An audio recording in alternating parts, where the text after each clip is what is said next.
Good evening and welcome. Tonight we'll be going over the history and geography of Suriname. And yes, I'm at a very strange angle right now filming this. This is the only map of Suriname in my big ol' atlas, and it's a very tiny one in a very precarious corner of the book. So I'm literally, anyway, the book is, like, most of the book is in my lap right now. That's how precarious this is. I'm like leaning over my whole atlas. So anyway, Suriname. Suriname's located on the northern Atlantic coastal area of South America. It's part of an area known as the Guianas, which mainly consists of Guyana, Suriname, and French Guiana, and a little bit of Venezuela, but who's counting? Suriname is bordered, I just ruined it, by Guyana and Brazil down here, and French Guiana.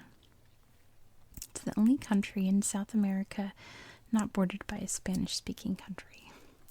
The borders are a little complicated, though. As you can see on this map, Suriname claims this part of Guyana, and it also claims, let me see, it's so weird at this angle, this part of French Guiana, over here. Over disagreements over where the river boundaries start and begin and change and all that. So that's an ongoing thing. It's a lot more contentious between Guyana and Suriname than Suriname and French Guiana. Not to mention that Suriname and Guyana have a maritime dispute for who owns what in the Atlantic Ocean, mainly because there's oil up there. So they're both very picky about who goes in whose waters. But anyway, the capital of Suriname is Paramaribo. We can see it right up here. 90% of the population of Suriname lives along the coast up here. And what's interesting is that just like in the Netherlands, they have built polders up here, which is when land is filled in through like a dike system to create more land to farm on and to keep the water out. Which you'll find out why that's happened in its history. Very interesting. There we go. You can't tell what I'm doing, but there we go. Anyway, as we go further south, the scenery changes drastically. First of all, there's lots of rivers flowing through Suriname, the longest being the Suriname River that comes up here through Paramaribo out into the Atlantic. There's a big reservoir here, which I've heard from many different names. I'm just going to leave it at that. It's a pretty marshy, wet one. It's also a hydroelectric dam. But multiple rivers flow through. The Corentyne is the disputed border with Guyana. And the Maroons is the one with French Guiana, but there's many other rivers. There's also lots of mountains in Suriname. If you remember my Guyana episode, you know about the Tepuis, which are flat tabletop mountains. You can also find them in Suriname. It's the same kind of landscape there, the thick jungly forest full of animals and trees and mountains and beautiful rocks and waterfalls. I'll show you on Google Earth after we go over history. So the biggest mountain chain is right here. These are the Wilhelmina Mountains. The highest point, if I can see the point, it's over here, is Juliana Top. There's also the Tumac Mountains down here, among many others, but those are the most prominent ones. Down here is a very interesting little land formation. It's a perfect segue into history. So the ancient peoples that lived in this interior area did slash and burn agriculture, which is when they cut down all the trees, they burn the ground, and then use that for farmland. And it's created this kind of like plains, like a deserty savanna kind of area down here. It's really interesting. But all of this area is so thickly forested. It's one of the most forested countries in the world. So let's talk about it in its history. So like I said, there are early people here. The earliest known evidence down here in the forest would have been about 3000 BCE. But eventually the coastal areas would be settled by the Arawaks and the Caribs, which, if you've seen any of my Caribbean videos, you know a lot about them, especially the Caribs, because the Caribs were a whole to-do, right? They were a very aggressive indigenous tribe of peoples. They forced a lot of the peoples that lived up here into the interior so that they could have the shoreline. One of those tribes was called the Suriname, which they died out in, I want to say, like the 1500s, like before the Europeans made contact even, I believe. So that's believed where Suriname and the river and all that gets its name from. So the Europeans come, like all the biggest hits of European colonizers came by: the English, the French, the Spanish, and many others, and the Dutch being the most important. I believe it was 1606 when the Dutch first came to settle. Of course, the Carib people were not too fond of that. They attacked any settlers that tried to build on the land, but eventually guns and smallpox, among other European introduced diseases, cleared the way for Europeans to come and settle in the land. So most of the indigenous people who then lived on the coast also moved into the interior. The British would come by. They had, this Guiana area over here. They would start to come in the 1620s, which the Dutch were none too fond of. The British and the Dutch fought a war. They fought a lot of wars, but in particular, in 1667, the war that they fought was over trading routes in the Atlantic, and the Dutch won. So the Dutch got to claim this area as theirs. They named it Dutch Guiana. And as a consolation prize for the British, they gave them that weird little island up north that they named New Amsterdam, which seemed really inconsequential. So the British took that, didn't like the name New Amsterdam, changed it to New York, and now we have New York City, that spot. So if it wasn't for the Dutch wanting this spot of South America, who knows if New York would have become a British territory. Anyway, that's a fun what if. That was the Treaty of Breda, by the way. And they signed a bunch of other treaties to formally claim this little corner of South America as theirs, but they did that so that they could build plantations for sugarcane, for cacao, for all the tropical crops.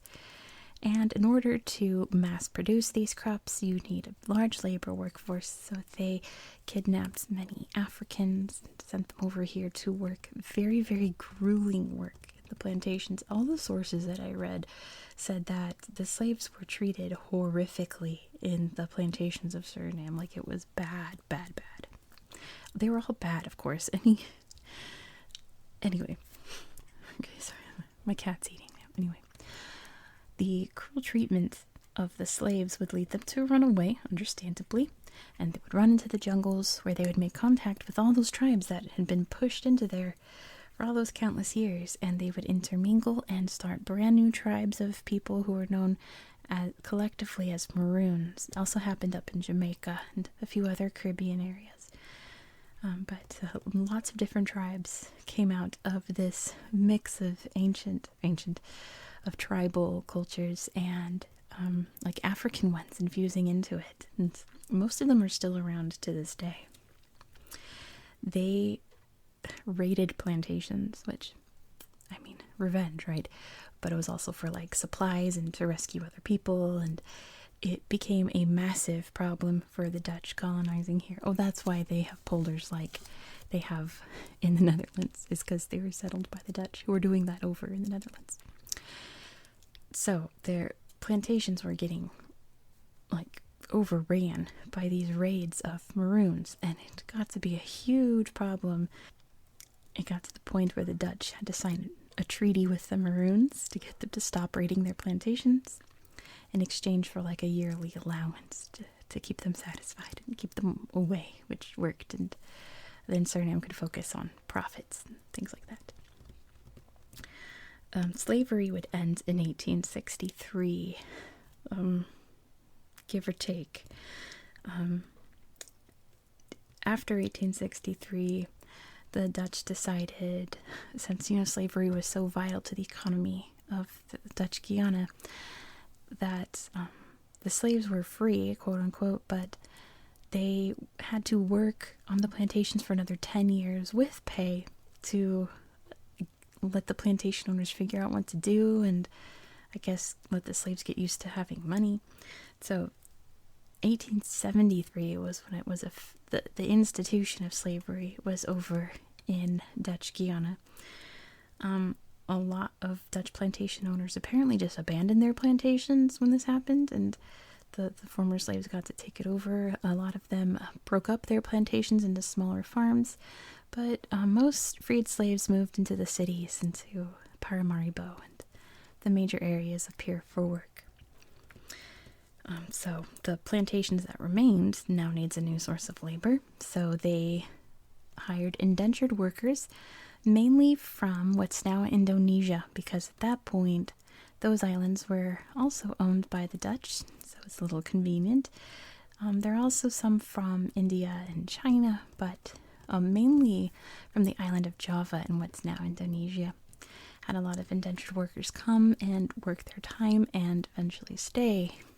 So then, at this point, Dutch Guiana has, let's see, there's Dutch people, indigenous people, Africans, Creoles, Maroons, and now the Indonesians, Indians.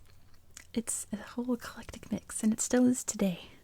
It's still a very mixed bag of cultures and religions and foods and all those wonderful things. Independence was quite a process. It started during the Depression, when the Depression happened, and people said, forget this, we can rule ourselves. World War II happens, the Nazis invade the Netherlands, so the United States come in to help protect the bauxite mines in Suriname. So mining really picked up during the post World War I, and the bauxite was used to make aluminum, which is used to make so many things for wartime products, like even airplanes. So it was an important resource here. So once the dust settled with World War II, independence became a serious topic on the table, and independence was granted on November 25th, 1975. And it was a pretty rocky economy and government. They were mostly relying on the Netherlands for help, and it wasn't great politically and economically. So in 1980, there was a military coup led by Desi Bouterse. I've been practicing this man's name for days. Bouterse. I don't know why I have such a hard time saying his name. Bouterse. What a character. He took over with his military junta and did quite a lot. All the bells and whistles of a military junta, right? A military takeover.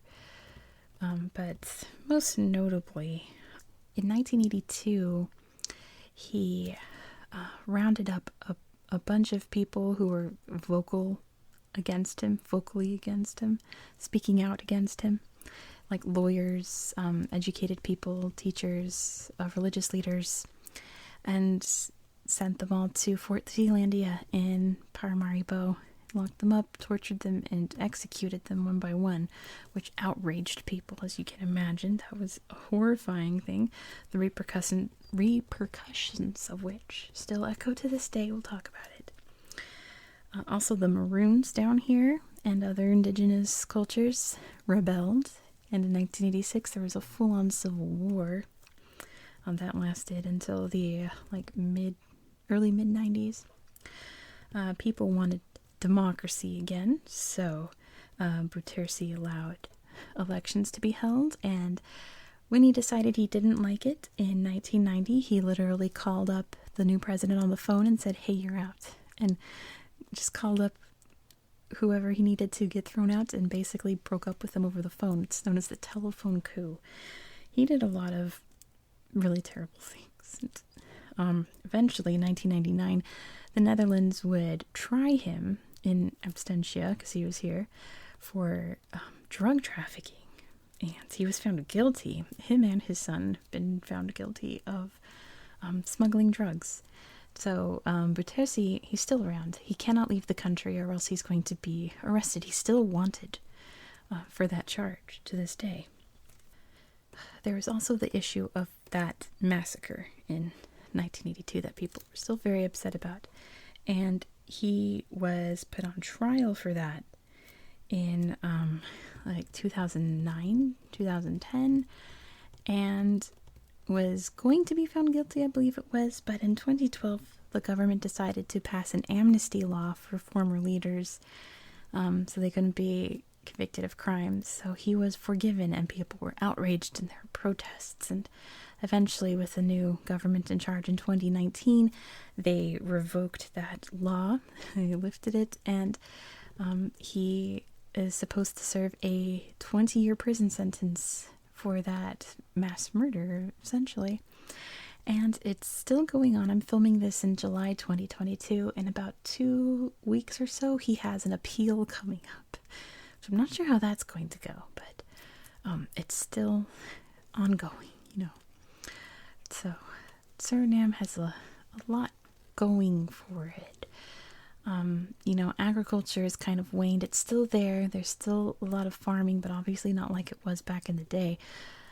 Mining is still there. It's pretty big, but not really like it was back in the day. It's still very important. What's big right now, the big money maker in Suriname, is ecotourism. Since they have all of this lush green, untouched forest, there's all sorts of kinds of like camping lodges out in the jungle and canoeing up and down the rivers and so many wonderful things I'll show you on Google Earth. Well, if you're wondering about the intro with the frogs, well, let me unstick myself from the page. Sorry, Brazil. I hope I'm not ruining my book again. Yeah, I ruined it a little bit. Sorry, Amazonas. I'm super zoomed in, by the way, but I'm going to whisper this book to you tomorrow about Suriname. And there's some blue poison dart frogs. Apparently new species of frogs are being discovered all the time, like poison frogs. So they're very cute. Hence the intro. Anyway, let's transition to the tablet. Alright, welcome to the Google Earth section of the video. Let's take a look at Suriname. First, let's see exactly where in the world we are. We are in northern South America. Right here, just above Brazil. So, let's start up north and work our way down. So, as you remember, pretty much almost everyone in Suriname lives up here. And here's the capital city of Paramaribo. Just let's check it out. You can see the Suriname River snaking up there into the Atlantic Ocean. And here's what I want to show you. I want to show you this section. So here we can see Fort Zlandia, which you remember was part of that massacre that happened. But it has so much history to it beyond that. Ancient building. It's one of the oldest in Suriname. Which, look at this European style. Lovely. Very European looking, right? Very ancient building. Zlandia. Homes, statues. I love you. Old cannons. Big bridge there. The shipping happening there. There's a bust of Henri Franz de Ziel. Old bricky brick buildings. And look at this. I could read the Korean before the English. There's actually English on it. It's a Korean War monument. It's anyway. I'm not gonna start reading Korean. Yeah, old trees and this is a plaque commemorating the people who died in that horrible massacre in 1986. 1982. I apologize. 1982. Anyway, yeah, beautiful place. So nearby is the presidential palace. Just take a look. There it is. And right beside it is the Independence Square. And you can see that's a very Dutch looking building, I suppose. And, military parade. And then next to all of that is the palm tree garden. Which, is that not incredible? What a sight. Whose idea was this? This is so clever. So interesting. This is artwork apparently, but look at the old houses here. It's so beautiful. It's such a neat place. And then there's statues and monuments all throughout this area. I'm pretty sure that it commemorates the abolition, 1873. That beautiful little corner of Paramaripo. As you can see, it's a pretty sprawling little city.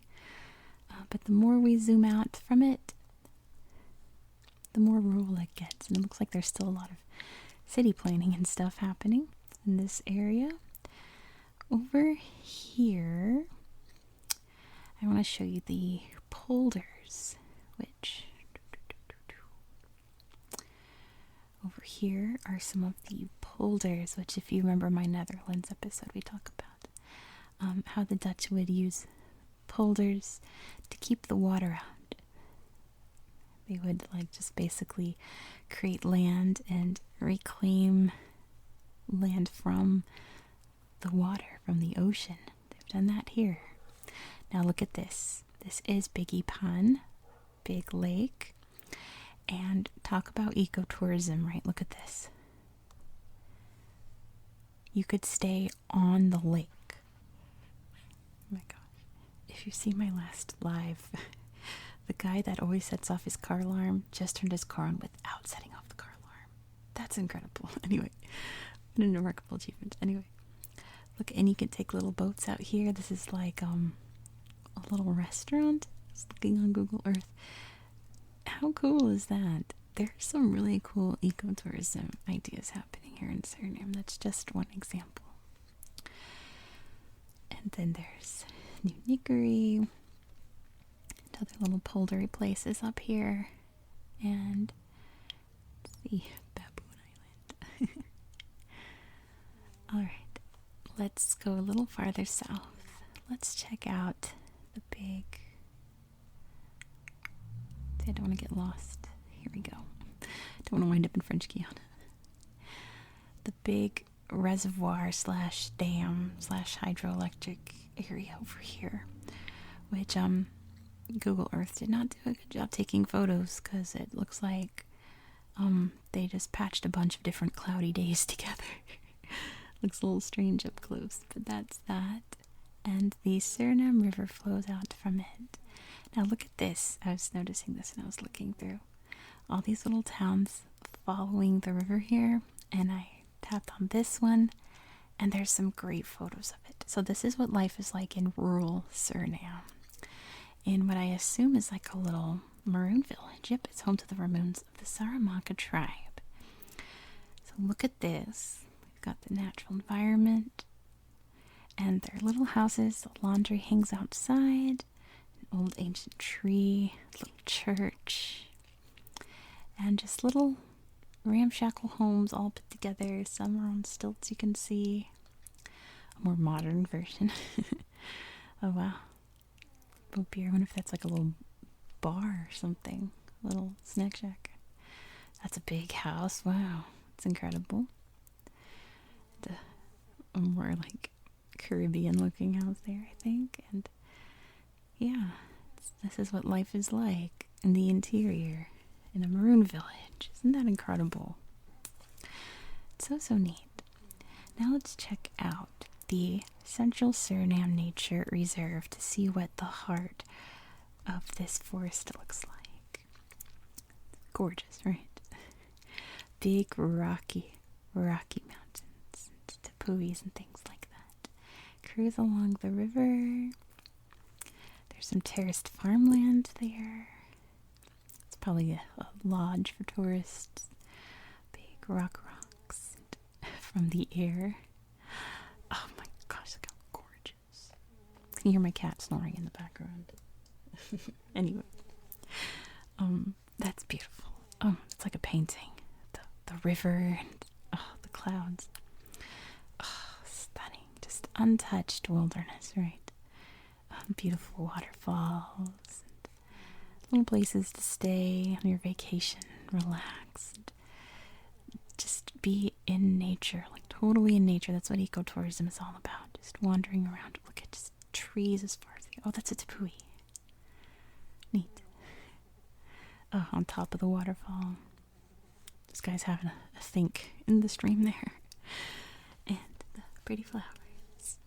So that's what the interior looks like. And it's pretty thick in there. Like, it's pretty much the rest of it. And then down here you can see that area I told you about with the savanna. So this was curated from slash and burn farming / clearing from ancient peoples way before Europeans came.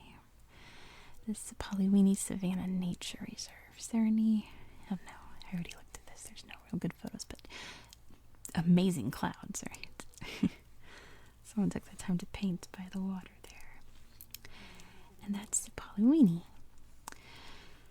So that's about it I have for you for Suriname. I'm trying to remember if there was anything else I wanted to show you guys, but that's pretty much it. It's a really beautiful place, and it seems like a really unique ecotourism experience. I want to stay at this lodge on the lake. Where'd it go? Wait, I got lost. I'm in Guiana. That's why. Where'd it go? I'm lost. There's the polders. How did I lose the lake? Anyway, there's Maripo. I lost the lake. So thank you so much for watching. I do hope that you found this video relaxing and educational. And I hope that you have a very good